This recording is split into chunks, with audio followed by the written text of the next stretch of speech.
नमस्कार दोस्तों, ocean network में आपका स्वागत है। आज हम इस पर चर्चा करेंगे कि योगी आदित्यनाथ को लेकर के जो चर्चाओं का क्रम 4 जून से शुरू हुआ था, वो रुकने का नाम क्यों नहीं ले रहा है।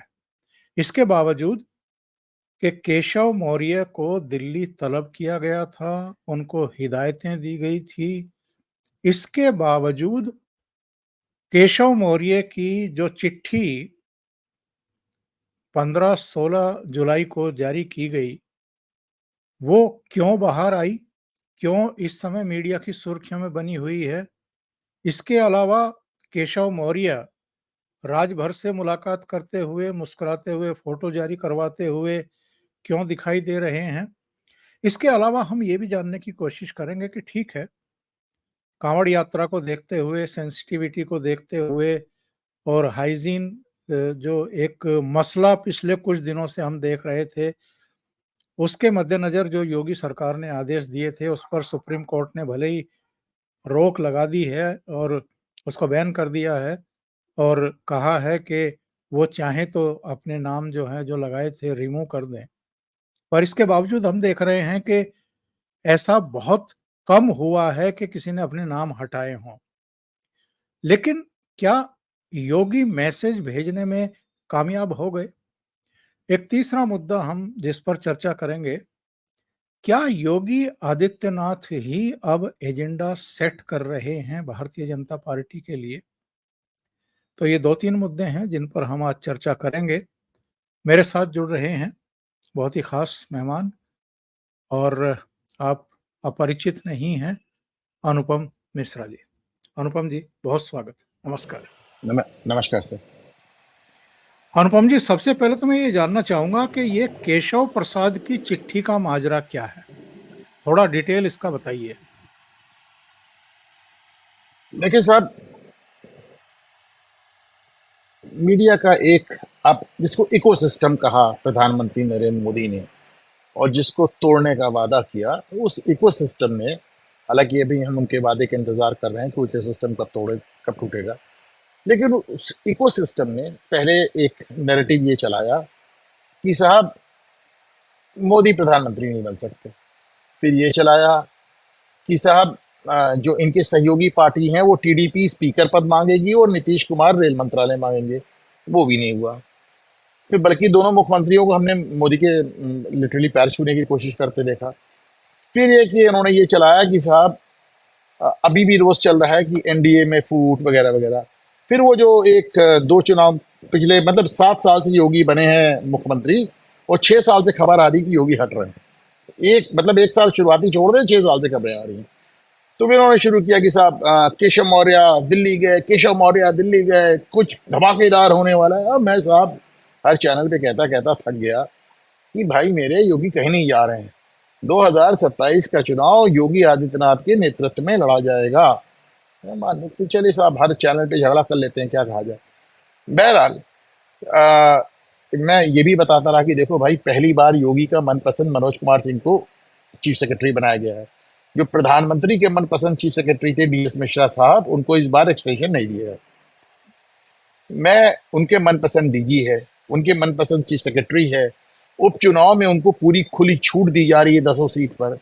कोई मानने को तैयार। केशव मौर्य दिल्ली गए, मतलब जैसे दिल्ली क्या गए, जैसे वो दिल्ली से आईसीबीएम बन के आएंगे। बहरहाल उसके बाद जेपी नड्डा से उनकी मुलाकात होती है और केशव मौर्य एकदम ठंडे ठंडे माहौल में लौट आते हैं। उसका वीडियो भी एक आया था। बहरहाल कल से इसी इकोसिस्टम ने एक चिट्ठी जारी कर दी। देखिए साहब, केशव मौर्य ने हमला बोल दिया योगी पे, आरक्षण का ब्यौरा मांग लिया। तो मैं इसमें सिलसिलेवार बता देता हूँ। अच्छा, जी, जी। अति उत्साह में चिट्ठी तो जारी कर गए और पढ़ा तक नहीं उसको। तो मैं इसको सुबह से सारे चैनल बताया, सिलसिलेवार आप देख लें। चिट्ठी साहब अभी नहीं जारी की, चिट्ठी लिखी गई 4 जून को, जिस दिन चुनावी नतीजे आ रहे थे और नजर आ रहा था कि भारतीय जनता पार्टी उत्तर प्रदेश में जो अपेक्षित उनका वो रिजल्ट था वो नहीं आ रहा है। उसी दिन केशव मौर्य ने चिट्ठी लिखी।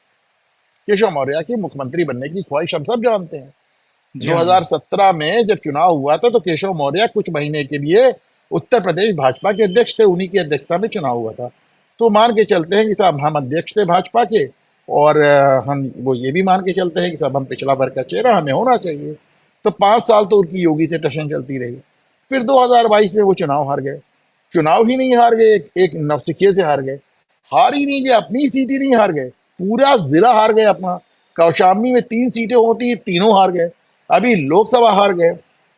और तो और जो मौर्य कुशवाहा वोट का उनके ऊपर उनका दावा था, उनसे ज्यादा वोट तो आपको वो जो जेल से निकल के आए हैं बाबू सिंह कुशवाहा, उनको मिलते नजर आ रहे हैं। वो ज्यादा बड़े नेता नजर आ रहे हैं। तो वैसे भी इस चुनाव में बहुत ढेर सारे जो ये जातियों के छत्रप थे, उनका भ्रम टूटा। अनुप्रिया पटेल कुर्मी वोट नहीं ले पाई। ओम प्रकाश राजभर वोट नहीं ले पाए।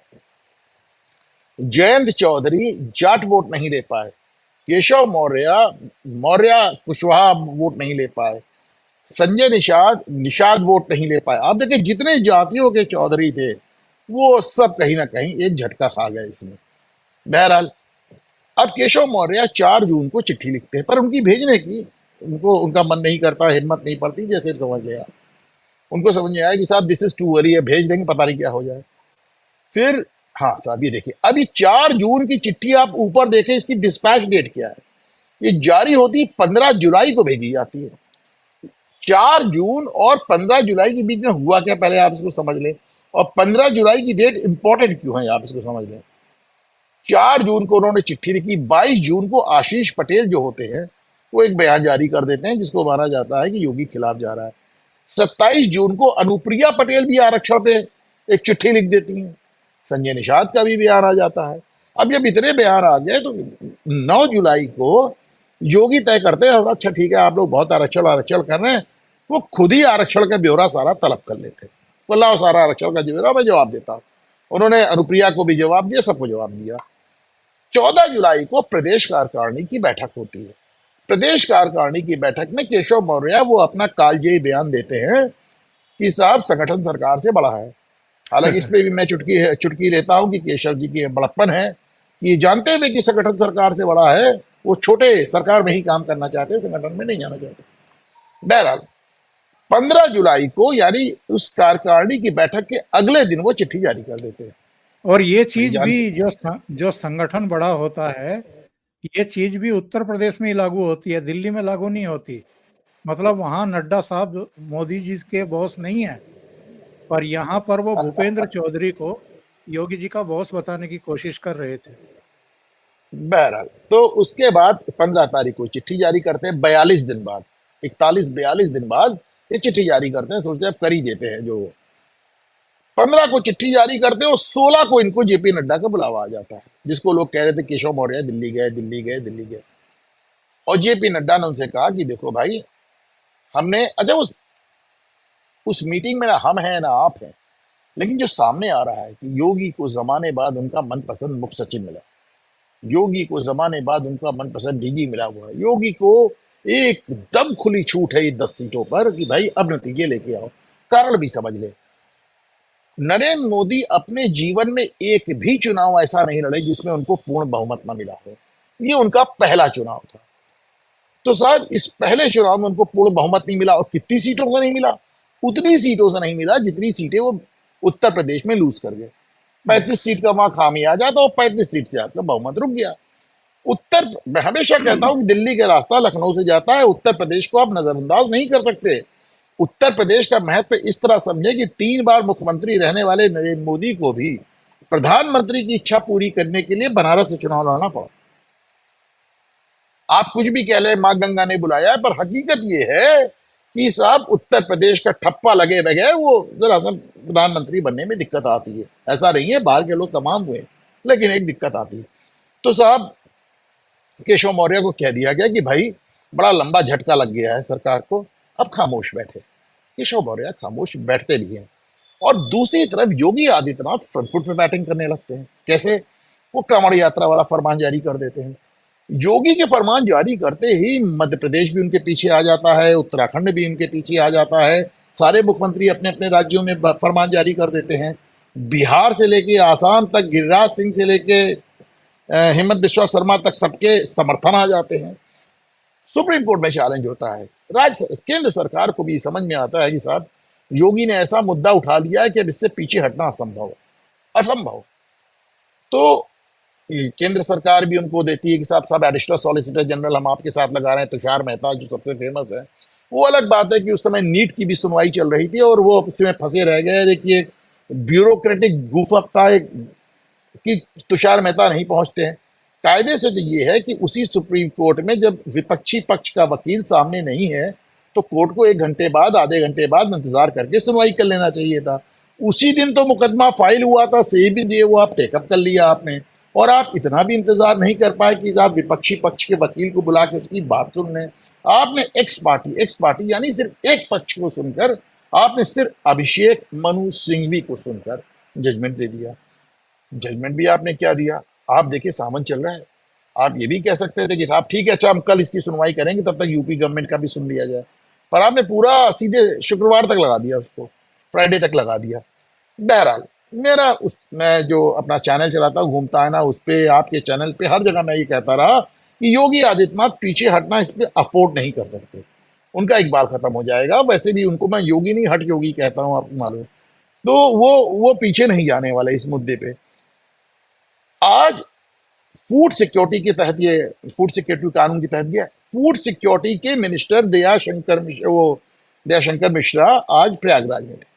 तो आज साहब यहाँ पत्रकारों से लोगों ने उनसे पूछा, तो उन्होंने कहा एक लाइन में समझ लीजिए कि ये साइन बोर्ड पे नाम लिखने वाला जो आदेश था उस पे हम टस से मस नहीं हुए। ये आज का बयान बता रहा हूं मैं उनको, अभी दोपहर का। तो उन्होंने कहा हम टस से मस नहीं हुए हैं, हम तो साहब करके रहे। तो अब वैसे भी सुप्रीम कोर्ट ने कहा भी, अच्छा देखिए सुप्रीम कोर्ट ने कहा कि चूंकि इस संबंध में कोई कानून नहीं है तो योगी देखें अगर कोई विधिवत कुछ ऑर्डर कर सकते। अरे भैया हर चीज का कानून नहीं होता। सरकारी दफ्तरों में लोग सुबह पे आए, 10 बजे आए और 5 बजे तक रहें, इसका कोई कानून पार्लियामेंट से पास नहीं हुआ है। इन सब चीजों के लिए प्रशासनिक आदेश होता है। कल एक आदमी चला जाएगा सुप्रीम कोर्ट एक पीआईएल लेके कि साहब ऐसा कोई लॉ ही नहीं पास हुआ कि हमको समय पे पहुंचना है, और सुप्रीम कोर्ट कह दे अच्छा 1 हफ्ते के लिए हम इसको आपके समय पे आने को निलंबित करते हैं, इसको रोकते हैं, 1 हफ्ते बाद तय करेंगे कि आपको समय पे आना है कि नहीं आना है। तो मीन वाइल सरकार चाहे तो इस पर कोई कानून बना सकती है, इस पर कानून नहीं बनाना है। FSSAI एक संस्था है, food security and standard authority of India, वही इसकी नियमावली बनाती है। उसी ने उसकी नियमावली तब बनाई थी जब मायावती मुख्यमंत्री थी, कानून इसके संबंधित तब पास हुआ था जब मुलायम सिंह मुख्यमंत्री थे, और दोनों ही समय प्रधानमंत्री मनमोहन सिंह थे। फूड से उसमें FSSAI जब वो एक FSSAI एक सिर्फ जरा सा संशोधन, एक लाइन बढ़ा देगी हो जाएगा। योगी भी अपने स्तर पे एक अध्यादेश ला सकते हैं, एक प्रशासनिक आदेश फॉर्मल पास कर सकते हैं। कोर्ट ने अभिषेक मनु सिंघवी से पूछा कि यार हम स्टे क्या करें, वो आदेश तो दिखाओ जो योगी ने पास किया। इनके पास योगी का आदेश तक नहीं था ओंकार जी, आप सोचिए। इन्होंने जवाब क्या दिया कि हमने योगी को टीवी पे सुना है कहते हुए। आप सोच के देखें, आप सोच के देखें कि अभिषेक मनु सिंघवी के पास आदेश नहीं दिखाने को, उन्होंने कहा साहब उन्होंने कहा है ऐसा है वैसा, उसके हो गया। बहरहाल जैसा कि आप कहते हैं मैसेज तो चला ही गया। मैसेज किया गया कि साहब एक तरफ हमारी भावनाओं, हमारी शुद्धता, हमारी धार्मिकता के साथ खिलवाड़ हो रहा है। दूसरा मैसेज जो ये गया कि इस देश का एक बहुत बड़ा वर्ग डंके की चोट पे सुप्रीम कोर्ट जाके झूठ बोलने और धोखा देने का लाइसेंस मांग रहा है। वो डंके की चोट पे कह रहा है कि मेरा नाम अनुपम मिश्रा और मैं ओंकार चौधरी साहब के नाम से ढाबा चलाऊंगा। मुझे धोखा देने की और बेवकूफ बनाने की और झूठ बोलने का हक होना चाहिए। दुर्भाग्य से क्या बोले। और साहब एक जस्टिस तो कह रहे हैं कि साहब केरल में रहते हुए 2 दुकानें थी, उनमें से एक दुकान में मैं जाता था जो मुस्लिम की थी, दूसरी हिंदू की थी, वहां मैं नहीं जाता था। ये जस्टिस को ये सब उद्धृत करने की और कहने की जरूरत क्या महसूस हुई वहां पर? मैंने साहब ये भी पूछा है इसमें कि चूंकि साइन बोर्ड पे नाम तो था नहीं, जब साहब उसके खिलाफ है तो उन्हें पता कैसे चला कि कौन सी हिंदू की दुकान है कौन सी मुसलमान की? How did he know? उन्हें ज्ञात कैसे हुआ? सारा झगड़ा ही इसी बात का है साहब। आप कहते हैं कि मेरे सामने एक हिंदू की दुकान थी, एक मुस्लिम की दुकान थी, मुझे मुस्लिम दुकान ज्यादा पसंद आई, मैंने वहां खाया। एकदम सही किया साहब, आपका हक है, हम भी तो वही हक मांग रहे हैं, लेकिन हमको जानने तो दें कि कौन सी किसकी दुकान है। क्या हमें जानने का भी हक नहीं? क्या सामने वाले को इस बात का हक है कि वो झूठ बोले और वो धोखा दे? डंके की चोट पे सलीम मियाँ और प्रयाग ढाबा चलाएं, उस्मान मियाँ दुर्गा ढाबा चलाएं, ऐसे ये क्यों भाई? मेरी तो समझ में नहीं आ रहा है कि ये वो जमाना नहीं है ना जब यूसुफ मियाँ दिलीप कुमार बन के आते थे। अरे भाई, आप आज शाहरुख खान सबसे बड़े सुपरस्टार हैं, आप भी अपने नाम से ढाबा चलाएं, जिसे खाना होगा जरूर जाएगा, धोखा ना दे, सिर्फ बात होती है। नहीं, मैं एक ये भी जानना चाहता हूँ, आप तो लखनऊ आते-जाते रहते हैं, दिल्ली भी आगमन आपका रहता ही है। ये असदुद्दीन ओवैसी भी अपने घर के आगे दरवाजे पर नेम प्लेट लगाते हैं, अखिलेश यादव भी लगाते हैं, सारे के सारे अपनी नेम प्लेट क्यों लगाते हैं? वो भी हटवा दें, अपनी पहचान छुपाएँ। मैं साहब आपको दूसरा एग्जाम्पल देता हूं जो ज्यादा इस मुद्दे के करीब है। आप बैंकों में जाइए, प्राइवेट और सरकारी बैंकों में उनकी मेजों पर जो एग्जीक्यूटिव बैठा हो, जो बाबू बैठा हो, क्लर्क बैठा हो, उसके आगे उसकी नाम की पट्टिका लगी रहती है। क्या इसके लिए कोई कानून बना है उनका लिए? कोई कानून नहीं बना। बहुत सारी चीजें सरकारी प्रशासनिक आदेश से होती हैं, हो गया हो गया। है, आप कलेक्टर के नाम के आगे बोर्ड लगा रहता है, उसकी गाड़ी पे बोर्ड लगा रहता है। आप क्या, आप मतलब कैसे? इस सब के लिए कानून थोड़ी ना चाहिए अपना। अच्छा, एक चीज और भी है साहब, आप कहते हैं, अभिषेक मनु सिंघवी ने कोर्ट में कहा कि एक मुसलमान अगर अपनी दुकान के आगे अपना नाम लिख देगा तो उसकी जान खतरे में पड़ जाएगी, यानी उसको अपनी पहचान छुपाना जरूरी है। ये वो लोग थे, ये वही सिंघवी हैं जो 6 महीने पहले कोर्ट में खड़े होकर कह रहे थे कि एक मुसलमान डंके की चोट पे हिजाब में निकलेगा, बुरके में निकलेगा और आप उसे रोक नहीं सकते। ये धोतर है। मौलाना मदनी का बयान आपने देखा कितना वायरल है। उन्होंने कहा सब हम तो अलग वेशभूषा भी रखेंगे, अलग खान पान भी रखेंगे, अलग कल्चर भी रखेंगे, जिसको दिक्कत है वो हिंदुस्तान छोड़ के चला जाए। जी हाँ। तो एक तरफ वो बयान है और दूसरी तरफ ये बयान है कि साहब हम अपनी पहचान छुपाएंगे नहीं तो खतरे में पड़ जाएंगे। वो दोनों बयान इनके माने जा रहे हैं। अब आते हैं साहब इस बात पर, ये केशव मौर्य ने चिट्ठी लिखी क्यों थी? इसके पीछे की मंशा और मकसद क्या है? साहब ये चिट्ठी लिखी थी उन्होंने 4 जून को, जिस समय उनको समझ में आया था कि भाजपा उतनी सीटें नहीं ला रही जितनी अपेक्षित है। उनको समझ में आया कि इसका दोष योगी के सर पे मढ़ा जाएगा, उन्होंने लिख दिया। लेकिन वो जो केंद्र में लोग बैठे हैं उनमें भले योगी विरोधी ही क्यों ना हो, उनको इतना तो समझ में आया ना कि अगर आपने योगी का हाथ बहुत दबाया तो आपका जो लखनऊ से दिल्ली का रास्ता है वो बंद हो जाएगा, उत्तर प्रदेश के बगैर दिक्कत आ जाएगी। पहली बात। दूसरी बात, तमाम कॉन्स्पिरेसी थ्योरी योगी को हटा रहे हैं, अमित शाह सुरक्षित। मुझे एक छोटी सी बात का जवाब नहीं समझ में आता कि पार्टी ने 2024 में प्रधानमंत्री नरेंद्र मोदी के बाद सबसे ज्यादा रैली और सभाएं योगी आदित्यनाथ को दी, जो कि संख्या में 18 या 20 अमित शाह से भी ज्यादा थी। यस। तो साहब जिसको हटाना होता है उसका प्रोफाइल ऐसे बढ़ाया नहीं जाता, कम किया जाता है। योगी को ऐसी जगहों पे भेजा गया जहां पे लोग हिंदी नहीं जानते थे।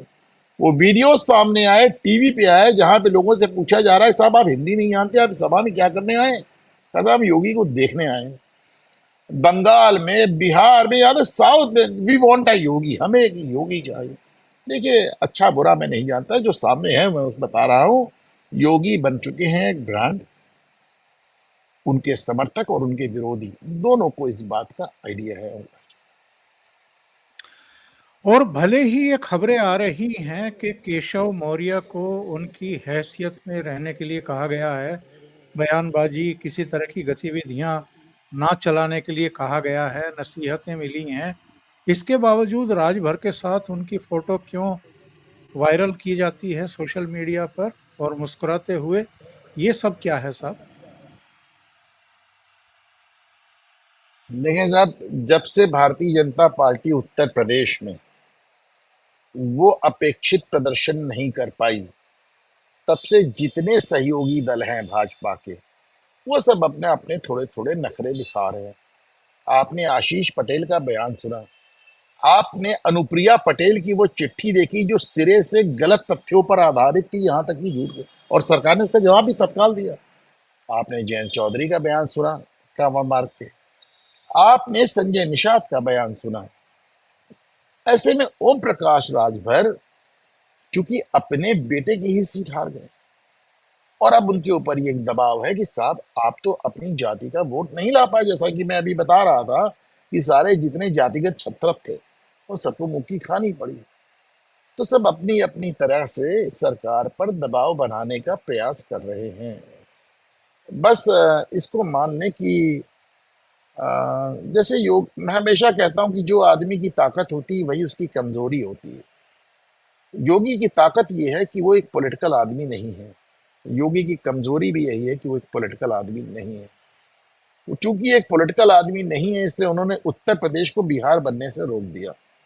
चूंकि वो पॉलिटिकल आदमी नहीं है इसलिए उनके तमाम विधायक मंत्री उनसे नाराज भी रहते हैं।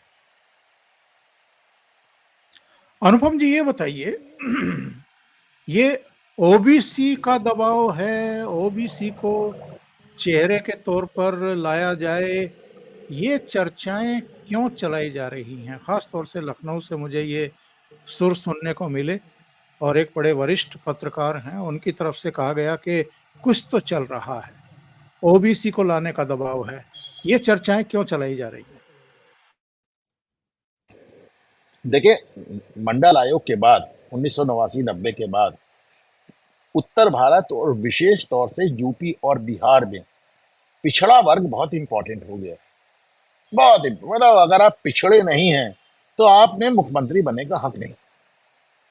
1990 के बाद बिहार में पिछले 34-35 साल में एक भी ऐसा मुख्यमंत्री नहीं हुआ जो पिछड़ा नहीं था। उत्तर प्रदेश में राजनाथ सिंह को छोड़कर एक भी मुख्यमंत्री ऐसा नहीं हुआ जो ओबीसी नहीं था, जिसको आप जान लो। तो ओबीसी जैसे ना की वर्ड हो गया, कैच वर्ड हो गया। आप ओबीसी हैं। अब यहां तक कि प्रधानमंत्री नरेंद्र मोदी को भी अपने को डंके की चोट पे ओबीसी कहना पड़ा। साहब हम ओबीसी हैं, मुझसे बड़ा ओबीसी चेहरा कौन है?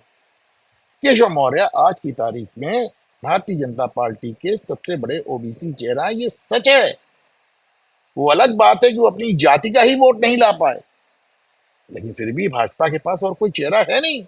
उन्होंने एक एक्सपेरिमेंट किया था स्वतंत्र देव सिंह का, वो कुर्मी समाज से आते थे, उनको उन्होंने प्रदेश अध्यक्ष बनाया और सोचा कि हमें अनुप्रिया पटेल से छुट्टी मिल जाएगी।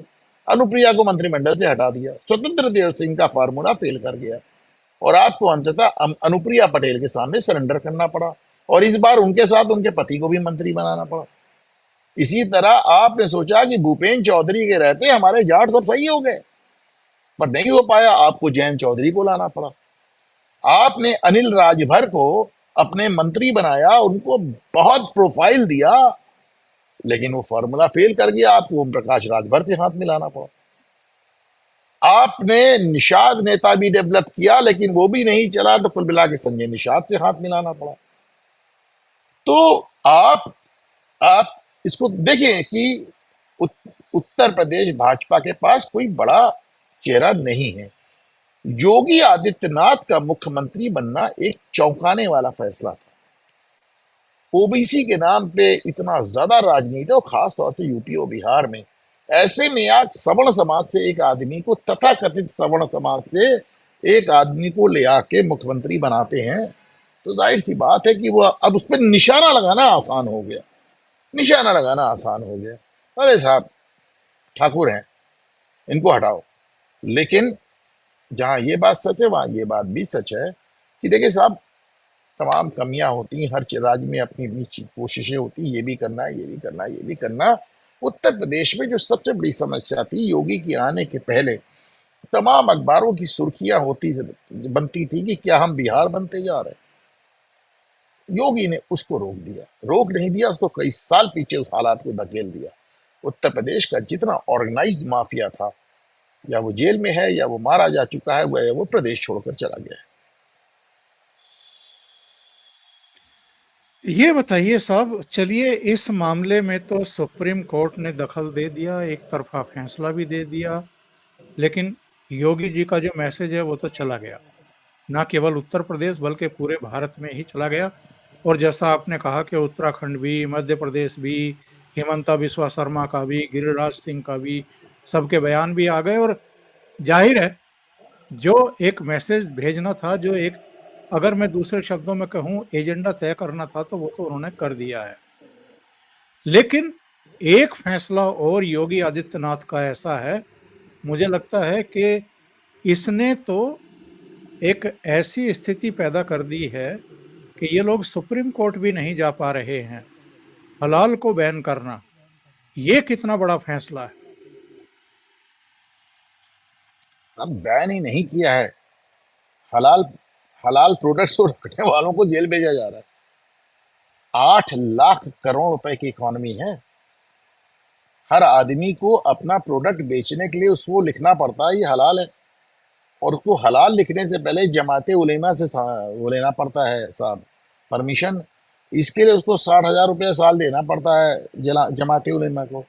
जमाते उलेमा उस पैसे का इस्तेमाल करती है हिंदुस्तान में पकड़े गए सारे आतंकवादियों की मुकदमा लड़ने के लिए, उनकी पैरवी करने के लिए। ये एक भी ऐसा आतंकवादी नहीं पकड़ा गया होगा जिसकी जमात ने लीगल पैरवी ना की हो, और उनको हम पैसा दे रहे हैं अपने पास से, इसको आप समझ लें। तो योगी का ये जो हलाल वाला उनका अ, एक कदम था, बड़ा कदम है, और इसके राष्ट्रव्यापी इसके इम्प्लीकेशंस अभी से नजर आ रहे हैं उनका। आप देखेंगे कि चाहे वो जितनी भाजपा सरकारें हैं, आपको सब इसको फॉलो करती नजर आएंगी। इसलिए आप जो बात कह रहे हैं कि योगी एजेंडा सेट कर रहे हैं, चाहे वो कांवड़ यात्रा हो, चाहे वो हलाल हो, एक और एजेंडा उन्होंने सेट किया है पिछले 7 साल कि कायदे में रहोगे तो फायदे में रहोगे, गुंडई करोगे तो बुलडोजर चल जाएगा। आप देखिए आज कहाँ है जहां बुलडोजर नहीं चल रहा है। बुलडोजर का एजेंडा भी तो उन्हीं ने सेट किया। तो जैसा कि मैं कहता हूँ, योगी पॉलिटिकल नहीं है। उनकी एक कमी है कि वह कार्यकर्ताओं से, विधायकों से, सांसदों से, मंत्रियों से, पदाधिकारियों से उतना नहीं। हालांकि योगी अपने बदलाव लाने का प्रयास कर भी रहे, पर बहुत ज्यादा लोच अगर होती योगी में, अगर वो बड़े लचीले होते, बदलने वाले होते, तो फिर वो नतीजा भी नहीं दे पाते ओंकार जी जो उन्होंने दिए। बात तो आप सही कह रहे हैं, लेकिन जो बात अभी आपने कही है, मैं इसको थोड़ा सा और विस्तार से समझना चाहूंगा। ये कहना कि साहब संगठन बड़ा है, सरकार बड़ी नहीं है, और क्लियर कट ये मैसेज देने की कोशिश करना कि साहब कार्यकर्ताओं का दर्द मेरा दर्द है, और कार्यकर्ताओं का कोई दर्द है, कोई नेताओं का दर्द है जो सरकार का हिस्सा नहीं है। क्या वाकई योगी के यहाँ कार्यकर्ताओं और जो पार्टी के दूसरे नेता हैं उनकी कोई सुनवाई नहीं है? क्या उपेक्षा है क्या सरकार की तरफ से? और एक ये भी आरोप लगाया जाता है कि ब्यूरोक्रेसी बड़ी हावी है। बीजेपी के नेताओं और मंत्रियों की सलाह से उतने काम नहीं होते हैं जितने ब्यूरोक्रेसी की सलाह से होते हैं। इसमें कितनी सच्चाई है? सर, आपके दोनों ही आरोप एक ही सिक्के के दो पहलू हैं। ये बात एकदम सच है। आप देखिए, योगी को मुख्यमंत्री बने 2.25 साल हुआ था 2019 में, और भारतीय जनता पार्टी के 150 विधायक विधानसभा के अगर अंदर योगी के खिलाफ धरने पे बैठ गए। केंद्रीय नेतृत्व ने उनको समझा बुझा के वापस बुलाया। ये बात सच है कि चूंकि योगी पॉलिटिकल आदमी नहीं है, आप उनको जो 5 बार का सांसद समझते हैं गोरखपुर से, तो फिर से पर्चा भर देते थे, वो जीत जाते थे। किसी ने कहा योगी आदित्यनाथ को एक टिपिकल पॉलिटिशियन की तरह गली गली ऐसे हाथ जोड़ के वोट मांगते देखा क्या गोरखपुर में? योगी खड़े हो गए, योगी जीत गए। तो पॉलिटिशियन नहीं है इसमें एकदम। मैं 5 साल से तकरीबन हर टीवी चैनल पे मैंने ये बात कहा है कि साहब, भारतीय जनता पार्टी की सरकार में, योगी आदित्यनाथ की सरकार में, पार्टी जनों की, पदाधिकारियों में, मैंने तो एक जुमला है जो 5 साल से बोल रहा हूँ कि इस सरकार में कैबिनेट मिनिस्टर थाने से मोटरसाइकिल नहीं छुड़ा सकता। योगी आदित्यनाथ चूंकि पॉलिटिकल नहीं है, तो उनका नौकरशाही पे ज्यादा डिपेंडेंस है। मेरा मानना है कि नौकरशाही, जैसे कल्याण सिंह कहते थे, घोड़ा है, जैसा सवार वैसा घोड़ा चलेगा। नौकरशाही पे एक हद से ज्यादा निर्भर नहीं हुआ जा सकता।